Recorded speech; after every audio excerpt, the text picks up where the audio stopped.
Ini cerita KN. Saya melihat hampir rata-rata pemain-pemain dari BUMN kelas atas justru pemain politik. Dan perlu tahu, uang dari BUMN itulah yang mereka untuk pakai menyuap politik para petinggi. Di sebuah bank di mana saya komisarisnya, dilaporkan oleh komisaris utama, Nursi, gue minta maaf. Kenapa lu minta maaf sama gue? Gue setuju tuh duitnya dipakai buat kampanye presidensial. Lo gila lo, gue gak akan pernah setuju. Kalau gitu gue investigasi, gue bilang, gue investigasi, bikin laporan ke BI, laporan BI hilang. Dahsyat kan? Laporan di BI hilang. Dan yang bersangkutan kemudian naik kelas, duduk loh. Yang bersangkutan naik kelas lagi jadi menteri dan seterusnya. Sama seperti kemarin juga waktu cerita 2014 dan 2000, sama, gak ada gunanya, sama aja prakteknya. Itu yang saya bilang, anak DPR itu main proyek, jadi anggota dewannya, kalau nggak ngutang pakai duit sendiri. Anak BUMN itu jadi menteri, jadi punya jabatan, dia main politiknya nggak dari kantong.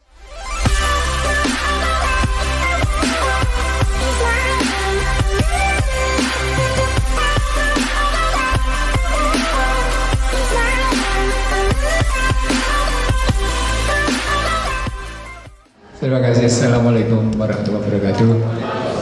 Salam sejahtera untuk kita semuanya. Mudah-mudahan Allah selalu melindungi dan memberkahi perjalanan kita hari ini dan ke depan. Bapak Ibu sekalian, ini tampilan saya yang kedua di BIM. Tampilan pertama tanggal 8 Maret ketika saya menantang semua pembicara. Bapak Menteri, Bapak Menteri. Saya ulang ya, tanggal 8 Maret itu di depan Din Samsudin saya menantang semua pembicara untuk mencari solusi. Ada Hatta juga kan? Kantor lama. Semua terdiam. Saya menyebut saat itu kita sudah punya ideologi, kita punya filosofi, kita punya teori rekan konsumsi, tapi berhenti hanya pada posisi itu. Saya cuma ingin mengatakan saya punya aplikasi. Bapak sekalian, cerita tentang korupsi mengingatkan saya bagaimana seorang legenda anti korupsi memberi nama harum Indonesia. Namanya adalah Bahrudin Lopa. Ketika Abdurrahman Wahid menggantikan Marzuki Darusman, saya staf ahli Jaksa Agung saat itu, maka Bahrudin Lopa bertanya pada saya, apa yang mesti kita lakukan? Kata Bahrudin Lopa, pagi itu di rumahnya di komplek Kejaksaan Agung Jatiwaringin, kami berdua didampingi oleh teman lain. Saya bilang, Pak, saya punya peta kejahatan keuangan negara. Saya bilang, hah, yang benar yuk. Betul Pak, jangan karena kebencian ya Anda membuat peta kejahatan itu, kata Bahrudin Lopa. Tidak Pak, saya punya data setinggi 1 meter, selebar 1 meter, dan saya siap memberikan ke Bapak. Oke, kalau Anda bisa bikinkan sekarang, kita bikin sekarang, kata Bahrudin Lopa. Maka saya buatlah petanya. Kejahatan keuangan negara melibatkan 5 kelompok. Ringkasnya begitu. Nah dari sana sesungguhnya saya belum menjelaskan kepada Bahrudin Lopa almarhum saat itu tentang sebab musababnya sampai akhirnya kita korupsi. Tapi Bapak Ibu sekalian, poinnya adalah kalau kita bicara korupsi maka kita tidak, sesungguhnya saya ingin mengatakan begini, jangan terkagum-kagum pada orang yang naik mobilnya S400 gitu, atau pakai 728 atau pakai 735 gitu, atau punya jet pribadi, atau punya yang namanya pulau kecil, atau punya, ya jangan pernah kagum. Saya bisa, maaf ya, saya manggil bapak-bapak ibu sekalian, ke sejumlah koruptor saya tuding dengan saya panggil gue lo. Itu sejarah hidup saya hingga hari ini. Saya ulang Pak, bapak-bapak saya panggil dengan bapak ibu. Ke koruptor saya nggak pernah panggil bapak ibu, saya panggil gue lo, dan saya tuding wajahnya Pak, karena saya pegang data. Data yang saya gunakan untuk Bahrudin Lopa itu saya serahkan ke KPK pada tanggal 21 November 2008. 3 kontainer plastik. Buat saya berhenti melihat masa lalu. Jadi 21 November 2008 saya berhenti melihat masa lalu karena saya menganggap ini tidak akan pernah selesai. KPK, Bapak Ibu sekalian, saya main-main ke KPK generasi 1, generasi 2 kalau ketika ditangkapnya Abdullah Putih, saat itu kantor KPK masih di Veteran 3. Saya ada di situ dan saya sedang membawa kasus. Nah ini menarik, saya sedang membawa kasus Wahana Pembinaan Usaha Indonesia yang melibatkan sejumlah manusia yang kemudian menjadi petinggi-petinggi di negeri ini. Saya tidak pernah sedih karena saya tidak pernah bawa emosi saya dalam kasus. Saya tidak ingin melibatkan subjektivitas diri saya gitu ya, sehingga kita melihatnya dengan objektif, dengan cool. Walaupun per hari ini saya sudah 5 kali dibunuh karakter Indonesia, 5 kali dibunuh dengan berbagai kekerasan fisik, bahkan dengan magic. Magic itu bahkan saya dikerjain tidak kurang 4 bulan berturut-turut. 4 bulan berturut-turut, tiap malam saya tidur hanya setelah subuh gitu. Karena sudahlah, lupakan. Tapi poinnya adalah, mari kita lihat konstruksi kejahatan ini dalam korelasi sebab dan solusi. Mas buka dulu sebab dan solusinya judul. Saya kasih judul begini: mega korupsi, sebab dan solusi. Next, ini teorinya. Ada teori dari Robert Kilgard, ada Donald Kruse, Jack Wolfe, berbagai kalangan, dan Abdullah Hamahwa. Poinnya sesungguhnya bicara tentang, kalau sederhananya, orang punya peluang, gitu ya, orang punya kebutuhan, gitu kan, lalu ada keinginan memperkaya diri. Posisi teori dasarnya itu gitu, kalau disederhanakan. Tapi kalau diambil dari kerangka itu secara menyeluruh, saya dapat satu hal: tidak ada koruptor yang punya integritas. That's main point. Siapapun, gak peduli dia, maaf ya, saya ingat betul ketika zaman Soeharto, saya diselipi, saya bongkar kasus, maaf nih, saya buka kartu, saya membongkar kasus jam sostek, melibatkan semua anggota DPR, semua tentara, semua polisi, menteri, semua terlibat. Tapi gue main data,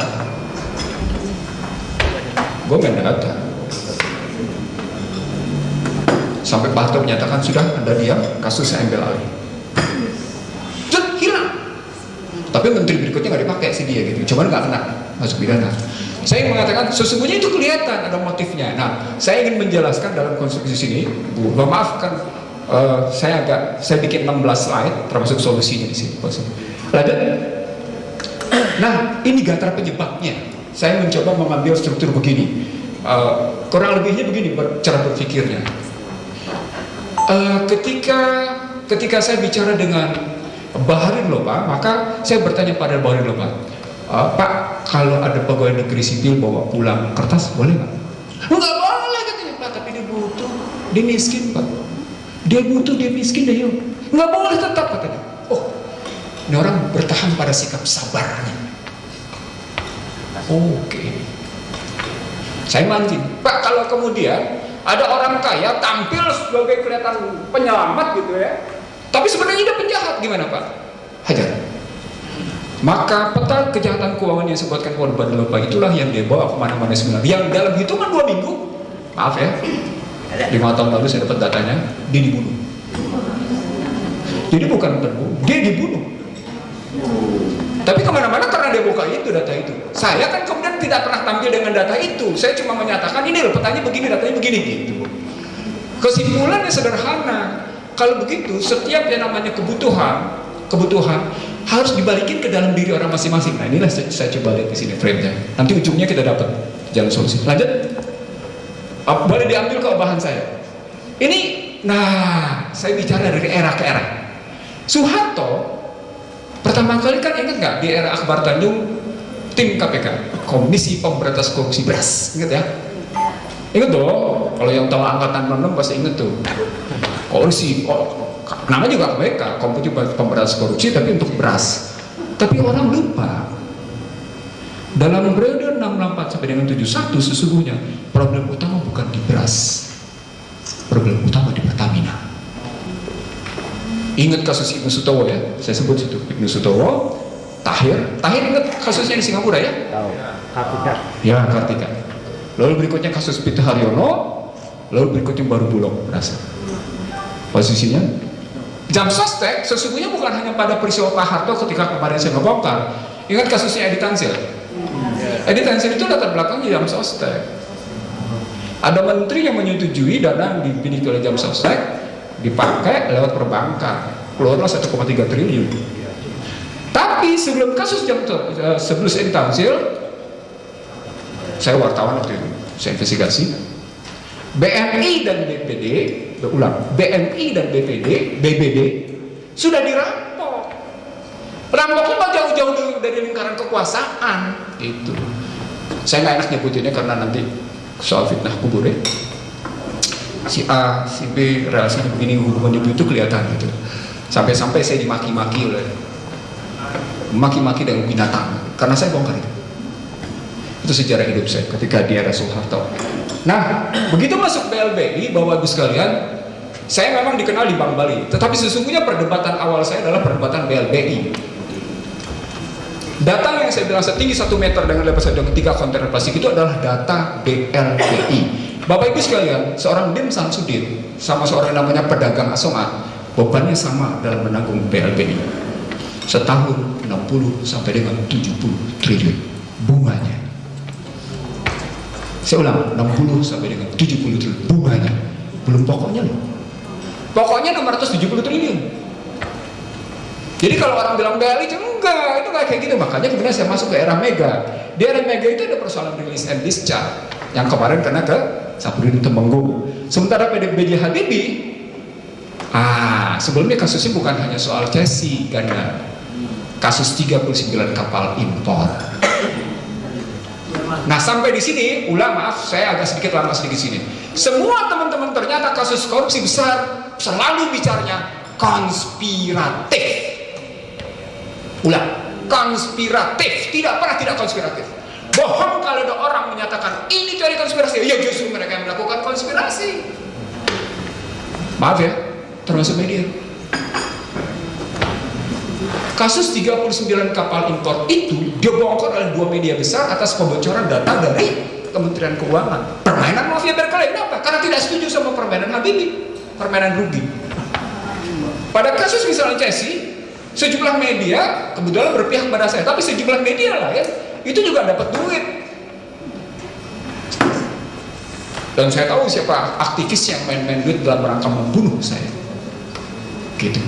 Jadi sampai kayak gitu logikanya. Sekali lagi teman-teman sekalian, tidak ada tadi kalau ada yang bilang dia akan menggelinding terus, itu karena konspiratif. Kalau disebutkan konspiratif itu pelakunya berarti bukan cuma 2, 3, enggak, dia melibatkan banyak. Pada kasus Bank Bali, BPK saya sebut sebagai Badan Pelindung Kekuasaan. Ingat siapa ketua BPK-nya? SBY. Begitu masuknya namanya Hatta Taliwang ke anggota dewan, Billy Dodo dihajar habis-habisan, baru Lampang berpat terbuka. Tapi saat itu saya sudah maksud, jadi dalam pengalaman saya nanti saya salty Anes posisinya, pengalaman saya sebagai apakah saya sebagai pelaku di pansus atau saya menjadi narasumber di pansus atau saya menjadi pemain latar belakang pansus misalnya. Saya ingin mengatakan, walaupun dibikin pansus, DPR tetap impoten. Nis, dengar omongan gua. Walaupun lo bisa bongkar yang namanya jiwa saya lewat pansus, kasusnya akan tetap impoten. Abang bisa aja, gua bisa buktiin sama lo. Tuh, kasus Pelindo 2. Belum. Apa belum? Sudah ada hasilnya, investigasinya 2 kali. Gimana belum? Gua enak aja lo belum. Kalau nggak punya ngomong ya ngomong. No, karena ini soal nyawa. Pertarungannya pertarungan gila di belakang ini. Di sebelah sana ada teman-teman yang biasa atas nama KPK. Sudah jadi mantan KPK. Ada di sana itu posisinya. Melindungi habis-habisan. Di sini ada kekuasaan lain. Gitu loh.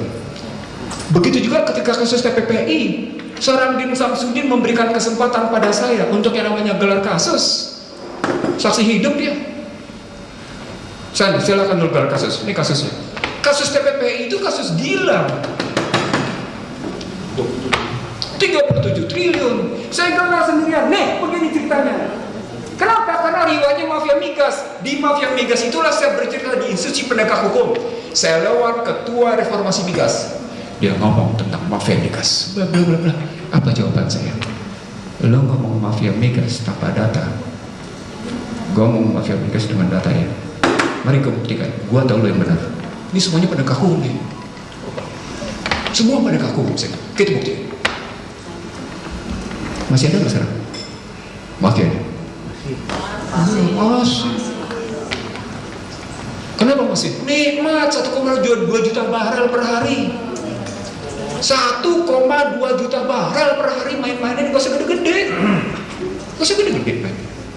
Nah, riwayat itu saya muncul lagi bilang itu di kasus Megawati, LNG Tangguh. Siapa yang nggak ingat kasus LNG Tangguh? Iya, ingat ya? Kasus Indosat, kasus yang orang lupa kasus Edi Widiono. PLN. Oh, PLN. PLN itu ada 2 kasusnya, bukan sekedar kasus CSSIS-nya, tapi juga kasus yang namanya PLTU-nya, pembangkitnya, posisinya. Begitu juga yang namanya kasus Rio Senisca, BLBI dan PT PPA.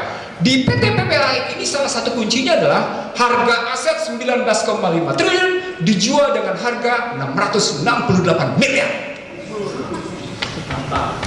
Halo, harga aset 19,6 triliun dijual dengan harga 668 miliar. Oh, tetap berkuasa orangnya, bahkan jadi menteri. Hah? Wah, gila nih orang. Iya, tapi jelas sama di era SBY sama. Sejumlah pengkhianat itu, gue sebut pengkhianat ya, karena gue tulis. Tetap berkuasa, tetap jadi menteri. Di era sekarang ada juga sama. Dimusuhin gak gue? Dimusuhin gue, ditantang, dihajar habis, dibunuh. Tuh, ada sekarang mereka masih berkuasa tuh. Ada. Jadi di sini perspektifnya Daeng benar, dia bergulir terus, nggak pernah berhenti. Berlindung mas, pakai kekuasaan. Saya tadinya mau monitorin pernyataan Ahok. Joko Widodo tidak pernah bisa menjadi presiden tanpa. Tadinya saya mau putar di sini biar teman-teman iseng. Terus pernyataan sama Sekda Solo. 2 itu mestinya kita putar untuk mengingatkan kita kembali. Ada 2 peristiwa Ahok yang menyatakan secara terbuka dan pernyataan Solo posisinya. Seterusnya ke bawah biar cepat. Peristiwa SBY begitu posisinya ya. Nah di era Joko Widodo itu buat saya, kenapa saya ingetin Anies tadi, lu bikin pansus nggak bisa apa-apa? Karena MD3 itu diubah habis-habisan. Padahal hasil pansus menyatakan berhentikan Rini Sumarno, cabut, berhentikan perjanjian kerjasama Pelindo 2 dengan Hutchinson. Yang ketiga posisinya tangkap RJ Lino, berhentikan RJ Lino. Yang dikerjain cuma yang ketiga. Yang pertama dan kedua nggak bisa. Bahkan mereka datang ke Hong Kong ngemis ketemu Hutchinson. Ditulis oleh sebuah media, Indonesia ternyata mengidap xenofobia. Jadi editorial. Padahal orang yang diminta untuk menghadap itu adalah melakukan 2. Dalam sejarah saya, dan ini saya omongin sama WamenQ ketika saya bicara teks amnesti. Ini satu hidupnya. Ketika saya bicara teks amnesti itu, dia adalah penjahat pada namanya strategic transfer pricing. Tahu nggak strategic transfer pricing? Diubah pendapatan jadi biaya. Saya tanya balik, emang satu yang kayak gitu? Waduh, banyak banget. Bukan banyak banget. Saya terusin, ya posisinya di area Joko Widodo kayak gitu. Poinnya adalah 1, berarti ada yang konstan, ya, ada yang konstan. Apa itu? Perilaku ringkas. Saya balikin ke atas, Mas balik ke sebelumnya Mas, balik ke sebelumnya Mas. Dan kelihatan di sini. Terus, satu lagi Mas.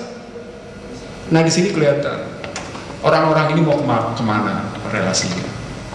Lanjut. Nah di situ bisa lihat di sini motif mereka. Jadi dalam bahasa sederhana, ketika saya mencari gatra penyebab, sejak tahun 56 hingga hari ini, Barat berhasil mencakoki orang-orang Indonesia dari pola pikir spiritualisme menjadi total materialisme. Ulang. Sejak 1956, Barat berhasil mencakoki pemikiran Indonesia dari spiritualisme yang iman dengan materialisme menjadi totally materialisme. Artinya perangnya perang Ideologi. Neocortex war itu posisi. Lanjut Mas. Terusin. Nah ini gambaran ceritanya. Saudara sekalian, France 24 menyatakan berapa banyak orang Cina di Morowali? Berapa? 400. Salah Anda nyebutnya. Berapa laporannya? Itu korupsi bukan? Saya tanya sederhana aja. Berapa? France 24 menyatakan berapa orang Cina di Morowali? Ratus. Ya nyatanya sekarang 40.000. Nah, terus yang dilaporin berapa? 3.000. 3.000. Saya tanya, dari 3.000 ke 40.000 itu korupsi bukan? Terus naikin. Penyelundupan manusia. Itu kriminal. Oke ya? Sudah ya? Sekarang saya inget ini karena saya ngomongnya sama Din Samsudin, Profesor Doktor, Ketua Muhammadiyah waktu itu.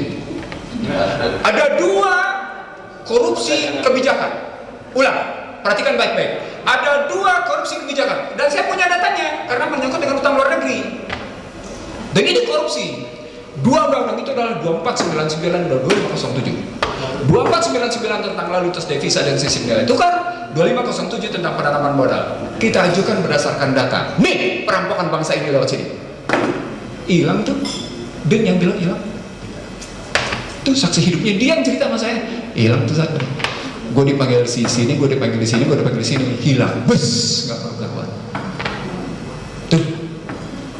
Karena itu saya menulis investasi asing dan utang luar negeri adalah 5I. Apa I pertama? Apa I pertama? Infiltrasi. Yang kedua apa? Intimidasi. Kalau lo nggak begini lo takut nih, lo salah lo nggak bakal maju lo. Teorinya begini, mestinya begini. Intimidasi otak. Dia campur tanganin, dia susupin orang, dia taruh orang, lalu diintimidasi. Infiltrasi, intimidasi. Yang berikutnya apa? Invasi. Atau dia macam-macam.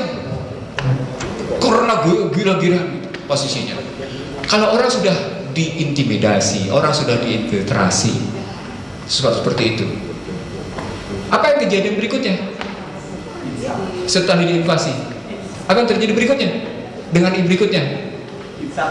Inflasi. Secara ekonomi dia akan inflasi dia. Baca aja deh, sederhananya itu gampang. Prof Din dan kawan-kawan, saya ingin mengatakan omongan saya tentang tulisan semua itu semuanya dengan bukti. Dalam satu kesempatan, saya membuktikan di sebuah TV swasta. Ini bukti infiltrasi. Ini bukti yang namanya insinuasi. Ini bentuk yang namanya bagaimana barat menekan.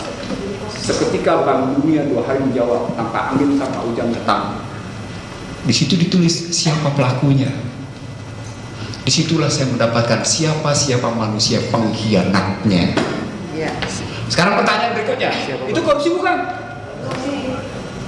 Oke, Anda bilang korupsi. Saya naik sedikit. Kalau Undang-Undang Dasar 45 dibilang Undang-Undang Dasar asli, Undang-Undang Dasar 2002 disebut sebagai Undang-Undang Dasar 45, itu korupsi bukan? Saya menyebutnya korupsi konstitusi. Saya tulis 2002-2003. Jadi sejauh itu saya punya situasinya. Lanjut, Mbak, lewatin. Terus lewatin ini untuk segera. Nah, saya lewat ke. Nah, ini mekanismenya. Saya perlu menjelaskan mekanismenya saja, Bu Ulfa. Ini mekanisme begini. Lihat, dalam kerangka politik, general election, klik lagi, pemilihan umum. Ini ilmunya Ibu Zuhro, tapi kemudian saya coba aplikasikan dalam ekonomi politik. Lanjut. Nah, itu false vote, false aspiration, false governance, false representative, false public policy, false authority. Lanjut. False certainty. Lanjut lagi sekali lagi. Social distrust. Kasus Corona membuktikan public distrust itu rendah. Social distrust itu rendah. Distrust enggak tinggi, social distrustnya. Sorry. Jadi distrustnya itu luar biasa. Kondisi. Itu kelihatan di situ. Mekanismenya begini. Dalam ilmu metodologi namanya ini thinking model. Jadi saya mengajukan beberapa thinking model. Lanjut. Terus solusi pertama begini. Tadi saya mulai dengan persoalan integritas. Ternyata integritas tidak dilahirkan serta merta. Dia proses ceritanya. Lanjut, terus lewatin aja. Poinnya ini silahkan nanti diambil, silahkan kalau mau. Lanjut. Terus ini dibalik modelnya. Kalau Anda mau memunculkan itu, maka ubah sistemnya. Dalam bahasa sederhana, ketika semua orang bicara tentang sebab korupsi, saya ingin mengatakan pada Anda, Hatta Taliong dan kawan-kawan menyebut basisnya ada pada amandemen 2002. Saya konkret menyebutnya ada di pasal 6 tentang partai mengusulkan presiden, dan pasal 33 ayat 4 dan ayat 5. Termasuk berubah pasal 1 ayat 2 dan pasal 2 ayat 1. Ini hasil model begini. Jadi sebenarnya kalau kita mau kembali gampang, perbaiki pasal 1 ayat 2, pasal 2 ayat 1, pasal 6 plus pasal 33. Gampang sekali, balikin dulu, itu kata kuncinya. Saya ingin mengatakan pada Anda semua, korupsi tidak akan pernah tuntas di Indonesia sepanjang kita tidak memperbaiki sistem. Sayangnya semua teori yang ada di sini tidak bicara sistem, termasuk KPK. Pernah saya sampaikan kepada Bapak Ibu sekalian, KPK tidak akan pernah bisa memberantas korupsi. Ibarat pemadam kebakaran, KPK hanya bisa memadamkan api yang besar, tapi tidak akan pernah bisa memadamkan sumber api kebakaran karena kesalahan sistem. Terus penutup Mas, terus penutup aja lewatin. Saya mau kasih tahu Prof Din jawaban saya tentang SDG. Terus lewat. Nah dia. Itu yang atas adalah SDG, sebelah kiri atas. Sebelah kanan ini adalah model critical theory. SDG pada hakikatnya tetap membuka korupsi. Anda bisa lihat kenapa SDG buka korupsi, karena tumpuan utamanya adalah investasi dan modal asing. Ini jawaban saya di bawah, sehingga dijawab model begitu. Ujung dari semua ini adalah terakhir Mas, kasus Jiwasraya, kasus Asabri, kasus Taspen itu sudah saya bawa duluan. Orang baru sadar sekarang. Sampai-sampai aduhnya nggak tanggung-tanggung loh. Saya diundang di reaksi, tapi berikutnya langsung tutup. Nah, tinggi ya langsung bicara. Lain aja. Dahsyat luar biasa. Kasus Asabri sesungguhnya kita udah bicarakan duluan. Asabri akan tetap ketolong karena tiap bulan dia masih terima duit. Asabri masih ketolong karena tiap bulan masih dapat premi. Ya, ini yang repot Jiwasraya. Prof Din dan kawan-kawan, di sini saya tidak setuju cara-cara teman BUMN. Kalau Ganda bicara BUMN seperti itu dan lain seperti itu, saya mengatakan sama Anda, dalam pengalaman saya, ini cerita KN, saya melihat hampir rata-rata pemain-pemain dari BUMN kelas atas justru pemain politik. Dan perlu tahu, uang dari BUMN itulah yang mereka untuk pakai menyuap politik para petinggi. Di sebuah bank di mana saya komisarisnya, dilaporkan oleh komisaris utama, Nursiko minta maaf. Kenapa lu minta maaf sama gue? Gue setuju tuh duitnya dipakai buat kampanye presidensial. Lo gila lo. Gue nggak akan pernah setuju. Kalau gitu gue investigasi. Gue bilang. Gue investigasi. Bikin laporan ke BI. Laporan BI hilang. Dahsyat kan? Laporan di BI hilang. Dan yang bersangkutan kemudian naik kelas. Duduk loh. Yang bersangkutan naik kelas lagi jadi menteri. Dan seterusnya. Sama seperti kemarin juga waktu cerita 2014 ke 2000. Sama, nggak ada gunanya. Sama aja prakteknya. Itu yang saya bilang. Anak DPR itu main proyek. Jadi anggota dewannya kalau nggak ngutang pakai duit sendiri. Anak BUMN itu jadi menteri. Jadi punya jabatan. Dia main politiknya nggak dari kantong sendiri. Uang dari BUMN.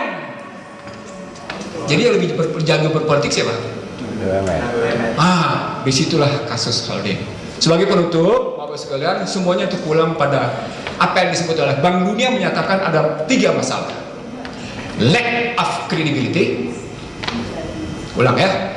Lack of credibility, lack of certainty, lack of compliance. Ya, jadi ada persoalan kredibilitas, ada persoalan kepastian, ya, kepastian itu, dan ada persoalan kepatuhan. Ditambahin sama modus pur, lu nggak punya duit nih pajak, bahaya PBN lu, bahaya pertumbuhan ekonomi lu, kata modus yang kedua. barang-barang lo nggak bisa lo ekspor, berantakan pasaran. Yang kedua, yang ketiga yang menyakitkan dalam konteks dengan Bank Dunia, penegakan hukum lo jelek amat sih. Iya. Terima kasih. Assalamualaikum warahmatullahi wabarakatuh. Iya. Ini kalau